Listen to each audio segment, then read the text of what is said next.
Hey you guys, welcome back to the channel. Today I'm going to give you guys a tour of every single telescope that is at Sierra Remote Observatories. Excluding these private buildings, there's 4 main buildings at SRO. There's even 2 more under construction that house a large number of telescopes, and there are some very interesting setups that I figured I would show you guys along with my telescopes that I use up here in the observatories. So we are going to start here with building 1B, which I think might have been one of the first buildings constructed here. And we're going to start with one of the telescopes that I use the most here. This is the 16-inch Arcos with the 6200 mm. This is Keith Quattrocchi's scope, the owner of the observatory, and I run this telescope pretty much every night for the SRO Virtual Astronomer program, and many of my high-resolution images that you see will come from this scope right here. It's an Arcos 16-inch, about 3700 millimeters with the AO, full frame 6200 on the Paramount ME. Pretty great setup, one of the best. Next, here we've got what looks to be a CDK-17 on an L500 mount. Let's see what camera they're rocking. Looks like they got a 16803 FLI on the back. A very, very nice setup. Next, this is a pretty weird telescope. This is an Officina Stellare with an AP3600 El Capitan. They've also got a piggybacked refractor, which looks like it's got a 683 QSI on it, and they've got a very expensive Andor camera on the back. I believe this is NASA's telescope.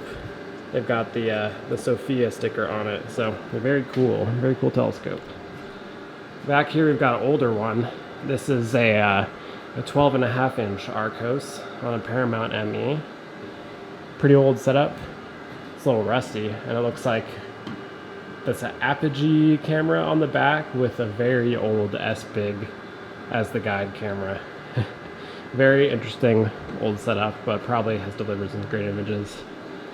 Here is kind of the newer version of that. This is a Planewave 14-inch on an L350, pretty sleek setup, and we've got looks like a QHY 600 on the back with an FLI filter wheel. So pretty standard setup at this observatory. Now here, it's a little bit hard to show, but this is also an Arcos telescope, so it's an older one on a Paramount ME. We've got a Canon 6D piggybacked on it. And what camera we got on the back? The S-Big 16803. So this is probably a pretty good setup for some longer focal length and also a bit of wide field. Now this big boy is a CDK-24 on a Planewave Ascension. Very big telescope. And looks like they got a FLI 16803 on the back. Very, very nice. This one here, we got the double Takahashis, it looks like. One Takahashi with the 16803 and one Takahashi with nothing on it right now. Hopefully something soon. Another 3600 GTO, which is an absolute monster of a mount. Neat. Anyways, here is a CDK-20, I believe, or it might be a 24 on an L500. Looks like a newer gen Illumina S-Big camera on the back. Not sure what sensor that's going to have on it, but it's got a beefy cooler. Very neat. And here we've got a Paramount Taurus with the CDK-24. An Andor camera again, so this is an institutional telescope most likely, because those are very expensive.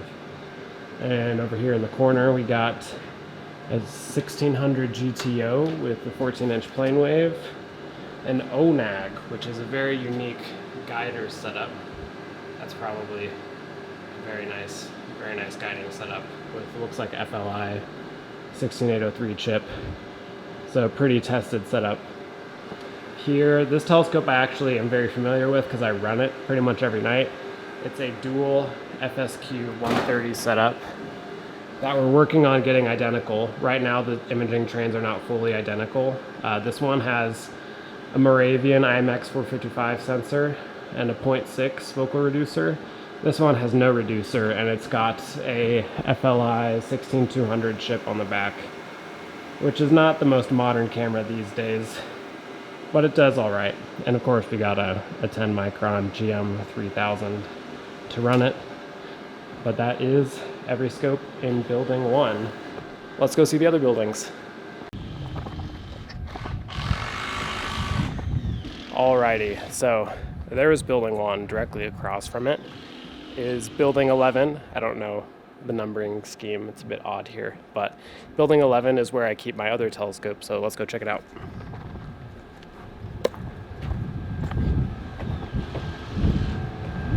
So this building is full of very, very big telescopes.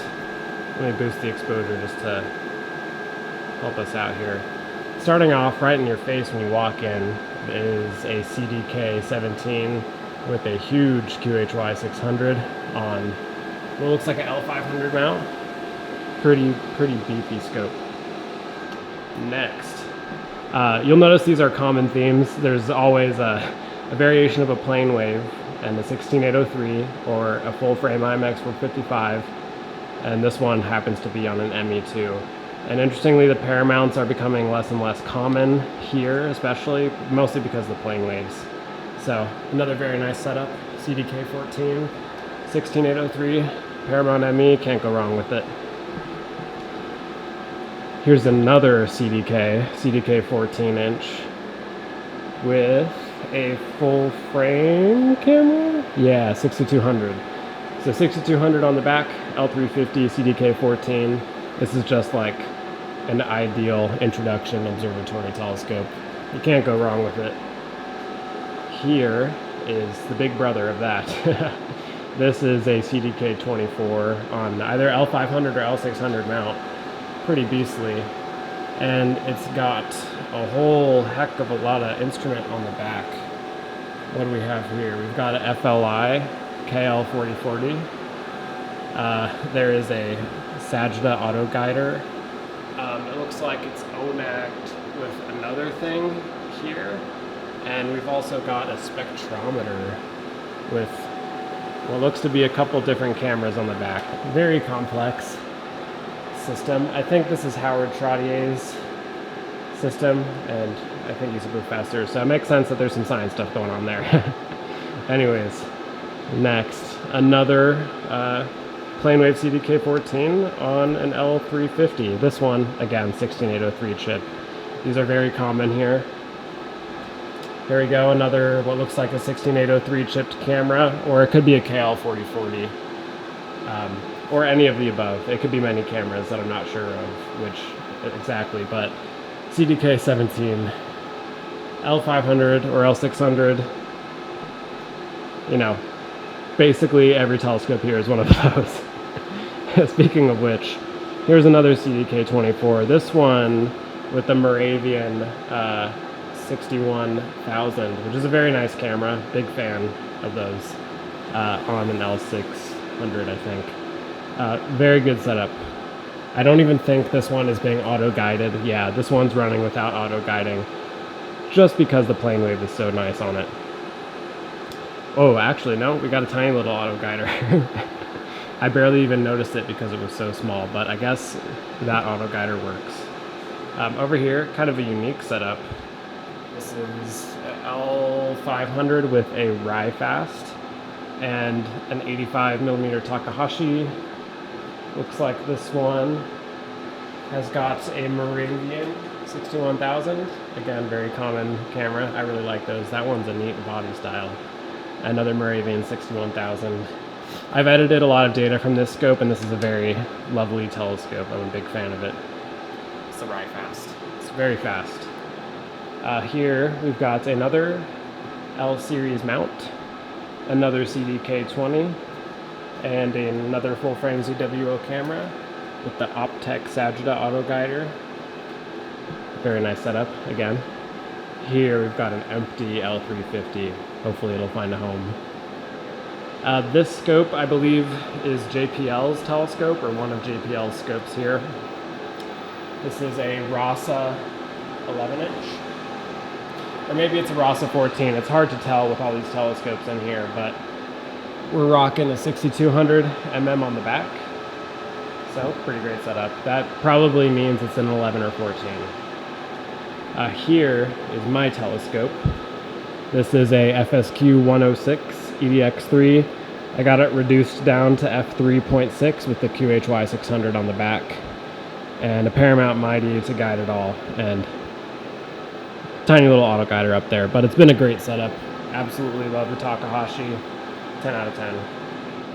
This telescope is being used for some kind of science because every night it's going absolutely insane. This is a CDK 24 on a Paramount Taurus with a big old Andor camera. So someone's doing some real science with this thing because it slews everywhere every night. But again, pretty awesome setup.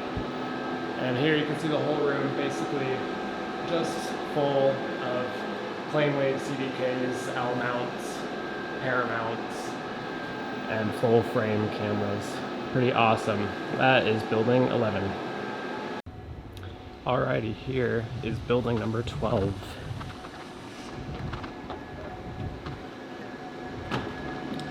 This one has a couple piers open, but it's got some nice telescopes in it already. So starting out here, a very common theme. We have a Paramount ME2. We've got what appears to be a CDK 14 and a 6200 with a little OAG. A classic timeless setup that almost everyone has. Here, this is a bit of a unique one. This is Alex Hawkinson, or Gazing Outwards telescope. This is a dual Radian 61. We've got a Paramount Mighty and a little auto guider and two 6200 cameras, one mono and one RGB. So pretty neat little setup. Right next to it is a GM4000 HPS, which is very much overmounted for these two Sigma 135mm lenses with a color and a mono 6200. I run this telescope system quite a lot. This one belongs to Starpunker, and it's very lovely. And you might say it's overmounted because it has a GM4000, but the nice part is that it's so tall that it sees over every other telescope in here, and it gets a good horizon. But eventually these two will be swapped out for a real telescope, and they will go somewhere else. Right next to it, we got a CDK 24, of course. Looks like this one is on a Planewave 200 Ascension, or 300. I'm not sure what the model numbers are, but that's an old Planewave mount with the absolute ton of counterweights. We got a QHY 600 on the back, QHY 5 guide cam, classic setup, just a bigger version. Over here, again, we've got a Planewave CDK 17, a QHY 600, an L series mount. You'll see this setup a lot. This one's a bit different because it's got a Nightcrawler focuser. I have a Nightcrawler on my refractor. Pretty nice rotator focuser. This, though, is a very weird system. This is a quadruple Rasa 11 system, each with a monochrome 6200 on the back. And I actually looked up what this one was for, and it's being used for SSA, which is Space Situational Awareness. So they're tracking asteroids and space junk with this.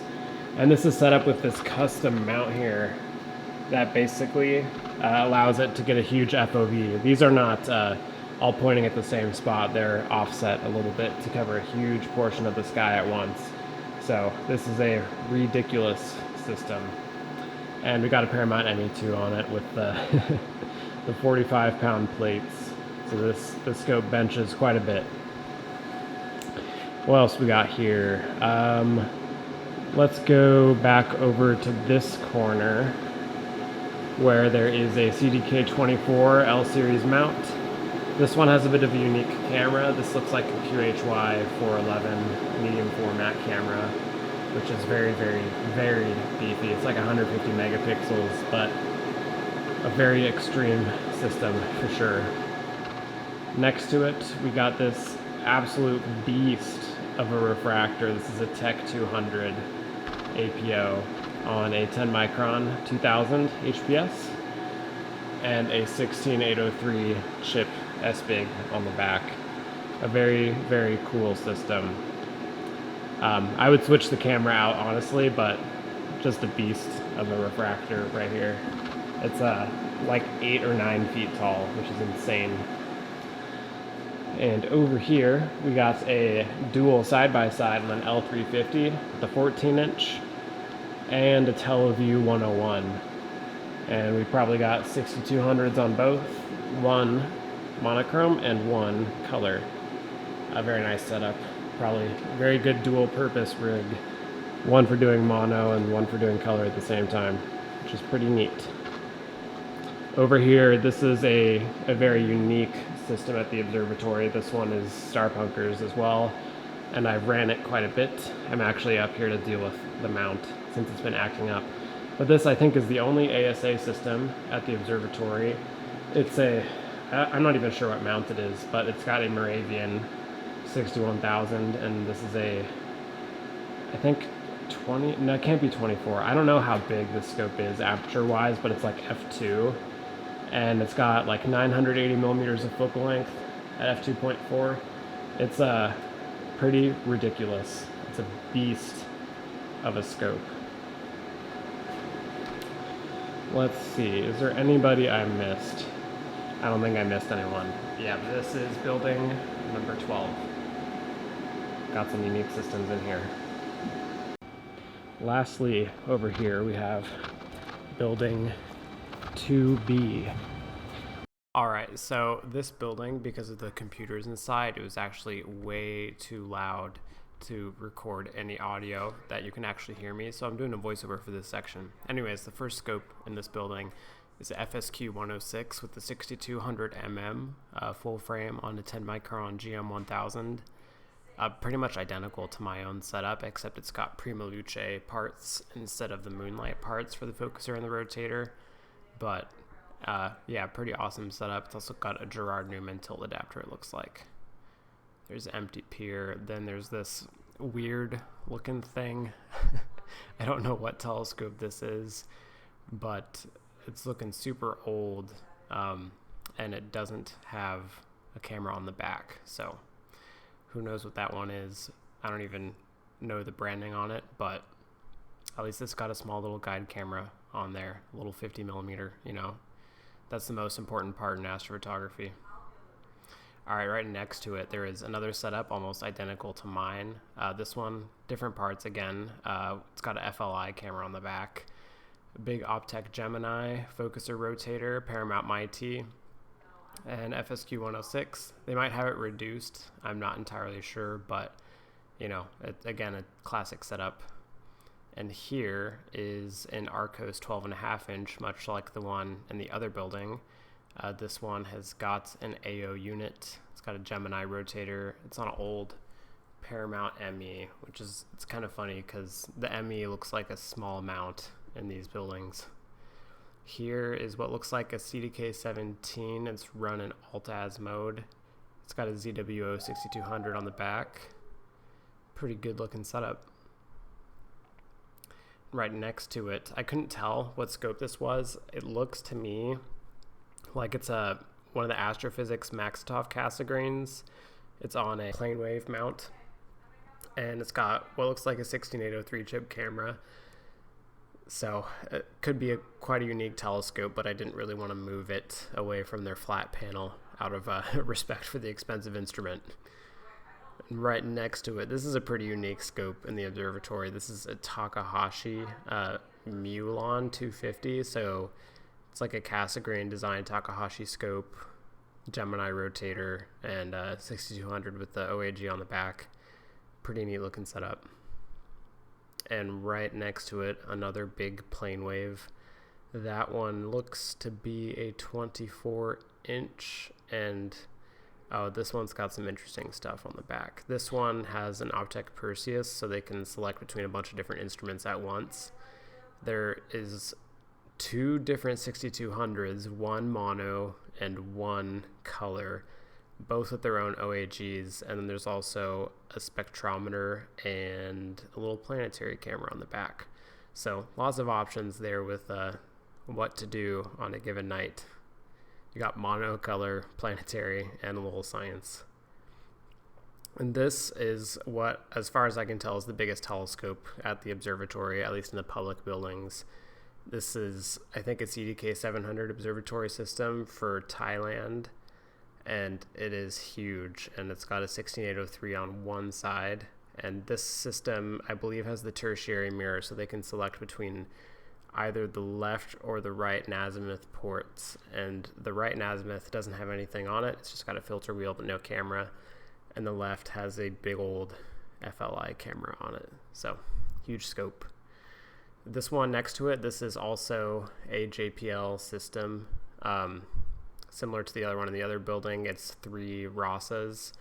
These ones are all aligned on the same spot in the sky. Looks like they've each got a little Optec focuser on the back, and I think that they were all running 6200s.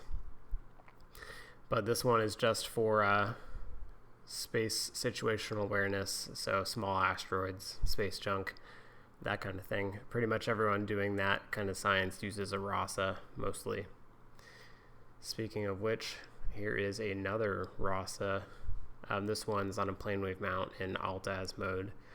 This one's also probably for SSA, and it's got a little camera lens on the side. Who knows what that's being used for, but it doesn't seem to have an autofocuser on it, so I don't know how they are getting that thing in focus. But pretty neat setup. They've got a filter wheel on it, which is odd, but this is probably the weirdest setup in the whole building. It's the only one with an Avalon mount. They've got an 8-inch RASA with the filter wheel in the front, and I don't mean to judge people for their telescope systems. I don't know what they're doing, but it's certainly interesting. And they've got, I don't know how many, it looks like 10 in total. Yeah, they've got 10 135 millimeter lenses with ASI 1600s. Not on the tracking part. They're just looking out. I have no idea what this is for, but I know it's a little excessive. It's a pretty extreme looking setup. So if you have any idea what these people are doing, I'd love to hear your guesses, but it's probably something pretty extreme. I can imagine they have a lot of fun stacking whatever is coming out of that. Probably for SSA, I would imagine, is what that's for. Anyways, that is the complete tour of every public observatory at Sierra Remote Observatory. If you want to know a bit more about the observatory, you can check the link in the description. And yeah, I hope you guys enjoyed a tour of all of these observatory systems. See you next time.